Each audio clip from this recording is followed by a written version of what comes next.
Welcome back to Peterson Auto. Today we're going to give you the wonderful shop tour. As you can see, I have more stuff packed in here than, well, most pack wrecks do. However, most of it has a purpose. So we're going to go through. Right over here is the work bay. I have some sawhorses set up there. They take up some space. They can be easily taken out. There's a plastic tabletop there holding up radiator support. And then we have a nice work bay here. This work bay looks horrendously small because there's currently a truck cab sitting in it. That is the, well, it was an IDI. I've been calling it the IDI. I think its new name's going to be the Dolly now, because it's going to get a DT360. Did a bunch of insulation, rust repair, a bunch of other stuff to this cab here. Maybe we'll get some videos on that here soon. Got the little welder. 110 flux core, MIG welder with a little 110 plasma cutter underneath it. Not the greatest setup, but as you can see, very small, very compact. Put the piece of aluminum angle on there with a hook. Hang my helmets and all my cables off of that. I have the full setup of clamps. These little clamps, got a whole pack of them at Harbor Freight for cheap, the orange handles. Great for holding thin pieces of sheet metal together. Bigger ones and even bigger ones here all come in handy. One thing, if you're welding a lot, you want to get a set of these extended reach vice grips. They actually work really good. I have another set around here somewhere. Pardon the mess again. I've been working on about 50 projects at once lately, so you know, a little cleanup needs to be done. Little tiny air compressor there. Thing works, does what it needs to do. Probably this summer I'm going to go ahead and upgrade to something a little better. Only been in here probably about a year or so, a little over a year. So this summer I'm going to upgrade to something a little bit better. Put it in a shed outside. However, works for now. Got a whole bunch of solvents and oils and all that good stuff up there. Never know when you're going to need transmission fluid, power steering fluid, 30 weight motor oil, 1030 motor oil, automatic transmission fluids up there, paints, disc brake quiet, PB, blaster, brake clean, brake fluid, spray adhesive, gear oil, washer fluid, you name it, it's here. And going over there, there's those are milk crates actually, believe it or not. Let's see if we can get you a little more lighting. There we go. Wonderful high-end milk crate shelves. They work, you know, they are what they are. I like them. You usually find these milk crates for free or cheap. People give them away a lot. These are rectangular ones, give a little more storage area, but there's actually two sets up there. Can't see behind the brooms and the cardboard. Way back in the corner of that Pittsburgh there, that's the Harbor Freight shop crane. That thing lifted the Eaton Fuller 7-speed, so, you know, it's pretty strong, so we're going to go with that. Little thing I like to do around the shop. On my shelving here, I put a bunch of screws in. You can see there, you can see there. Then over here, one more pack back here. So we have our cutoff wheels, grinding discs, air cutoff wheels for the little air cutoff wheel, flap wheels, and then the chop saw wheel I just put in the other day. Place to store chop saw wheels as I picked up my new chop saw. Bunch of junk down here, literally junk, little 220 electric motor. Don't know what I might do with that yet, but we'll find a place for it or something to do with it when we do. Good. When we don't, well, too bad. Maybe one day, if I find a good air compressor setup, I'll run the air compressor with that. 220's a little more efficient there. Now we swing around here. Got the little workbench set up. The thing I love about this is it's mobile. It moves. I put this outside. I can go ahead and put it right next to what I'm working on when I'm doing something like repairing this cab here. Again, remember it's upside down. But when I'm repairing that cab there, I can go ahead and put it right next to it, pull parts off, put them on it, and put them right back on. So just a couple cheapo, again, Harbor Freight. Wow, I buy a lot of crap from Harbor Freight, actually. Probably because my buddy gets a discount there. But, you know, Harbor Freight sawhorses and plastic tabletop. I think this is a tabletop. I don't know, I had a side-by-side, and that was the roof on it. Didn't look like it was supposed to be there, so I assumed it's a tabletop. Now we spin around, we got the workbench here. I got my little grinder, love this thing. Old school 110 motor, little switch here, got the grinding wheel, And then the wire wheel, use this to clean up a lot of stuff.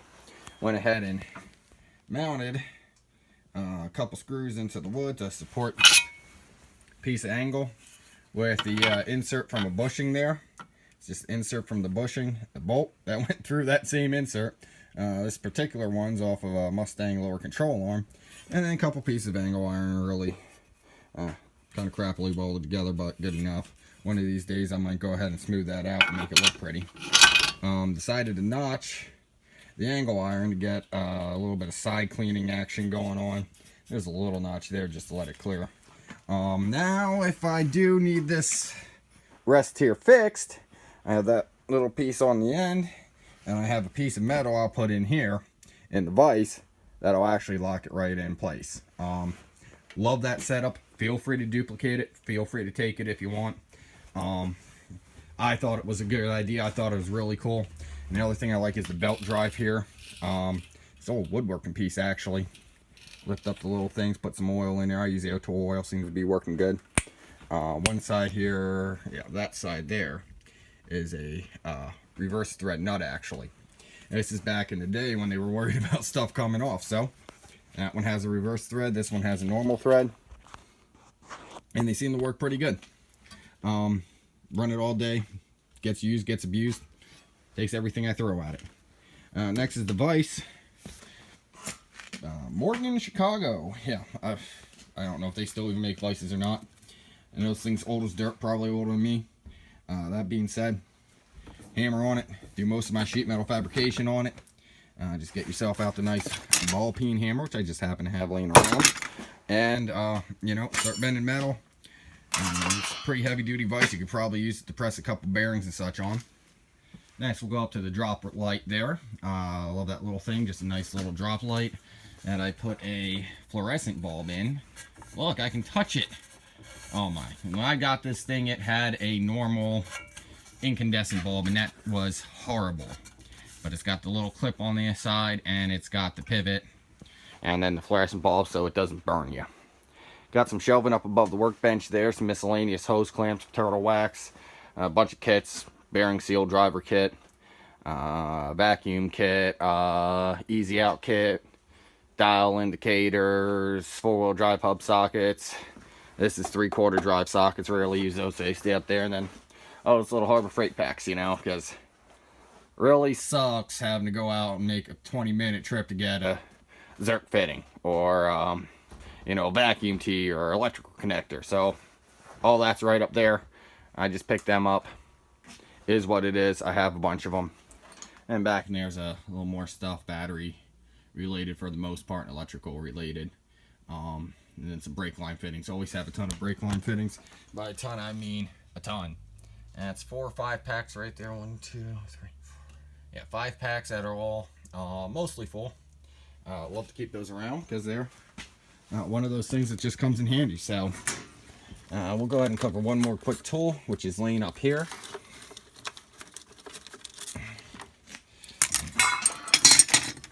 Again, pardon the mess, but this little wire ordeal, all it is push button remote start. So when you're trying to diagnose an issue, instead of having someone in there cranking it and then someone outside under the hood, just hook it up to the starter solenoid and start,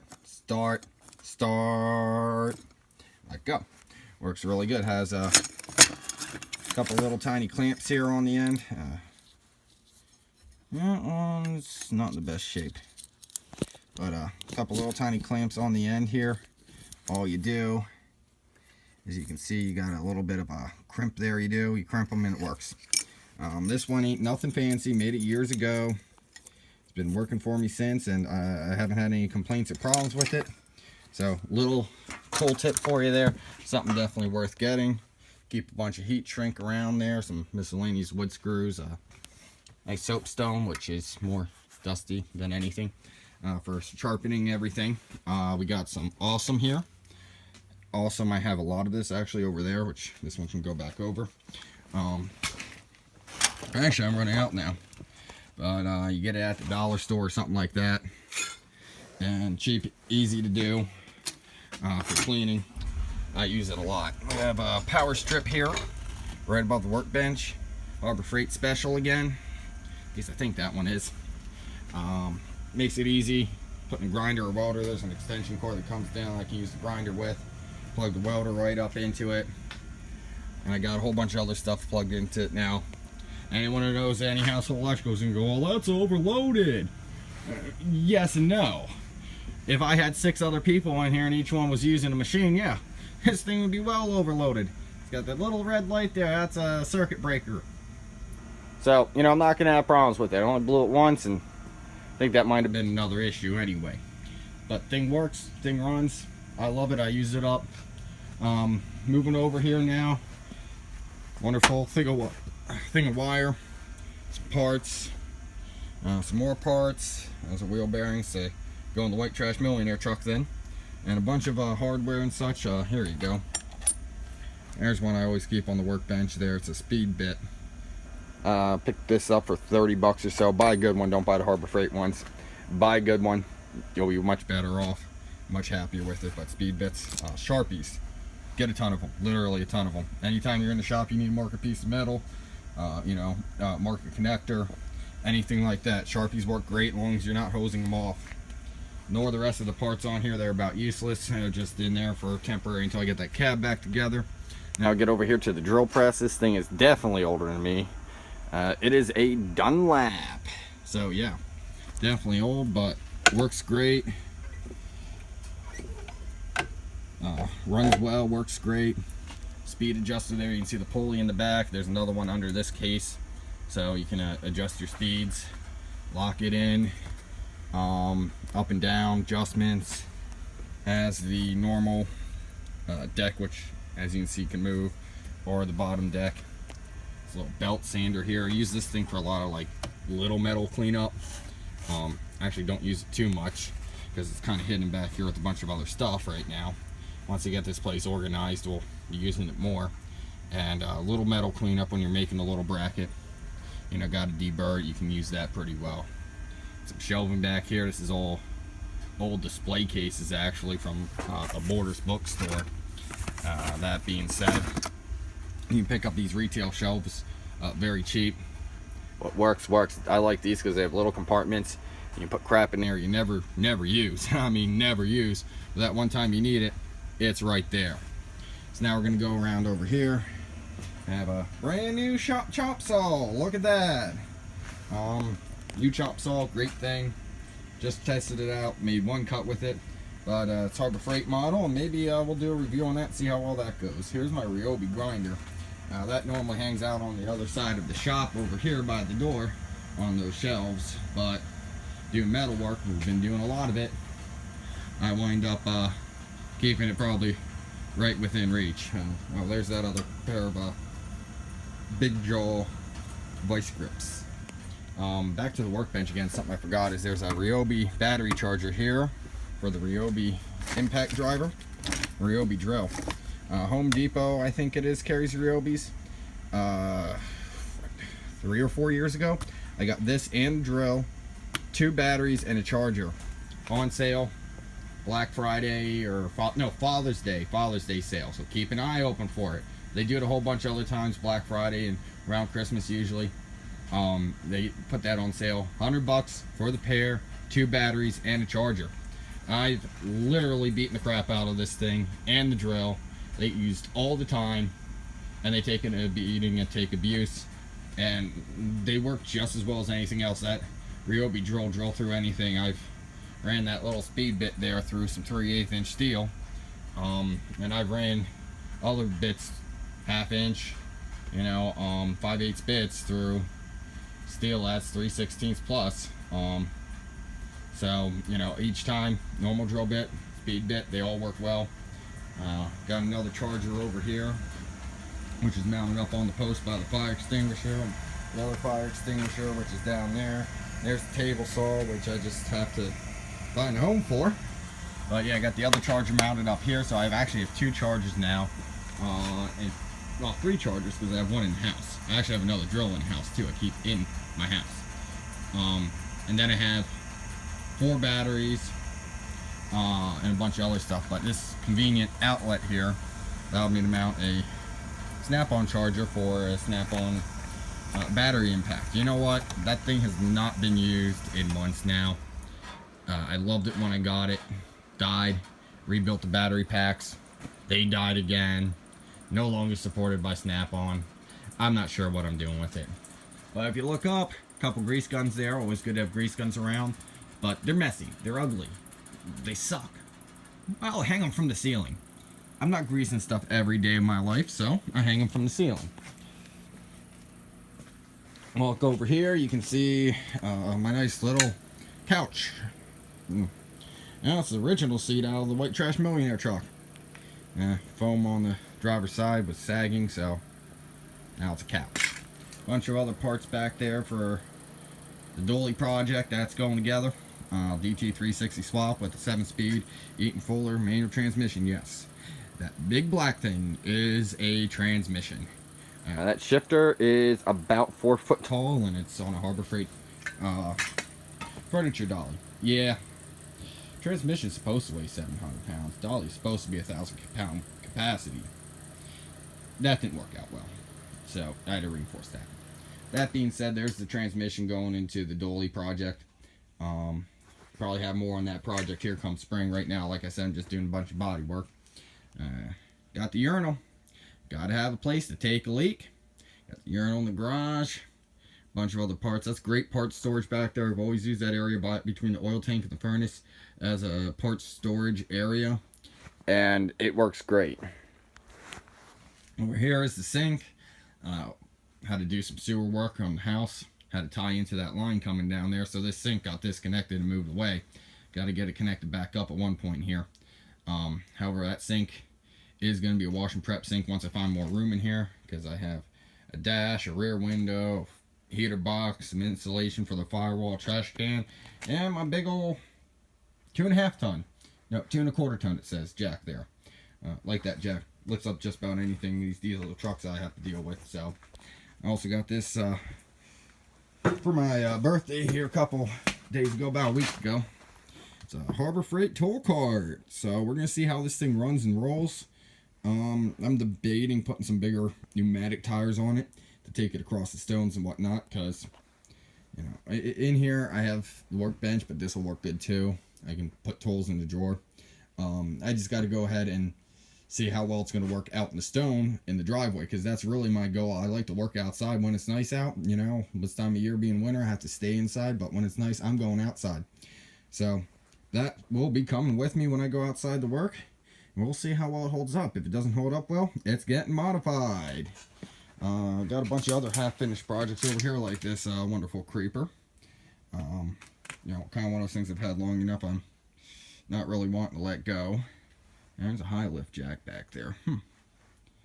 That's actually a red one. That's actually a high lift.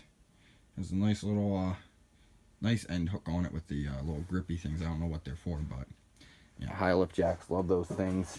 They also get you out of holes pretty easily. The toll cart's attacking me because the floor's not even over here. Now I have a bench, well, table set up here. It's an old folding table. High class wood grain folding table. Some of the yard work stuff's in here because it's winter. I don't want it walking away or getting covered like that leaf blower there. There's a weed whacker in the back somewhere too. You know, it just gets tossed in for winter. Towel dispenser I'll be going up. Right there's the jump pack I got. Commercial duty jump pack. Never really use the thing because you have to have it plugged in and eventually lose its charge, so never really use the thing. But one of these days I'm going to find a nice home for it and make a nice little charging station and all that. Other than that, here's a bunch of wiring off of the dolly project here. So, you know, a bunch of good stuff there. Here's my little battery charger. This is a Shoemaker charger. It's a 8 amp and then a 2 amp maintenance charge. Like that thing, especially when you get so low that jump pack won't do it, which is that jump pack's amazing. It's a Something Pro series. I actually got it in a trade. So, you know, that being said, is what it is. I don't know much about it, but that works really well. And if it doesn't work well for some reason, there you go, you got the charger there. Over there's the media tumbler, by the way. That's a cool little thing. Got that from Harbor Freight. It's kind of loud. Don't run it much when I'm in here. Maybe come spring, we'll be running it more to do some more hardware in it. I found the wire wheel on the grinder works a little bit better than this does, as far as speed goes. But you know, massive amounts of hardware that are really hard to get to stuff. That may be a good option for it. So as we walk around here, since the breaker box is right back there, here's the stick welder. One of these little arc boxes here. Lincoln Electric 225. Straight arc welder. I mean, it works. It works really well. I'm always happy with the thing. Goes from 40 to 225 amps. Have yet to find something I can't weld with it. Somewhere up here. Right there's my welding rods. So, I need to get a little more organized up here. A lot of household stuff that needs to go in the basement. But, you know, once I get that cleaned up and start getting this truck back together, I'll have a little more room. And here's my chair, which, honestly, I can't even tell you why it's down there. A little thing's the can crusher. Love this can crusher. You know, this is heavy duty. Beer cans, soda cans, any kind of cans, put them in there, crush them up, toss them right in the bucket. The hose comes out there for outside. Well, I just ran that up above. You can see my random license plate collection that I've inherited and acquired. There's a couple more that need to go up too, but I ran the hose up around and then down through a hole in the beam there. That was actually for cross support from back in the day when this was a carriage house, actually, for the main house. So I think we covered everything. Nice little tour of my garage here, all my crap and my disorganized mess. So, you know, that being said, a little bit of shelving under there, mostly full of parts right now. Most of these things that don't have a home will go there at one point in time once I clear out 90% of those parts within the next year here. So that being said, enjoy my shop, enjoy my tour. If there's any other suggestions you think you might want to go along with, let me know. And I'll do a toolbox video here next. But if you have any suggestions for me, I'd like to hear them. If you have any comments on what I've done, you know, maybe ways to make your garage better or whatever it may be, again, leave a comment and we'll go from there. Thank you for watching. Please like, subscribe, and comment all you want. And we'll have some more videos for you to watch coming up shortly.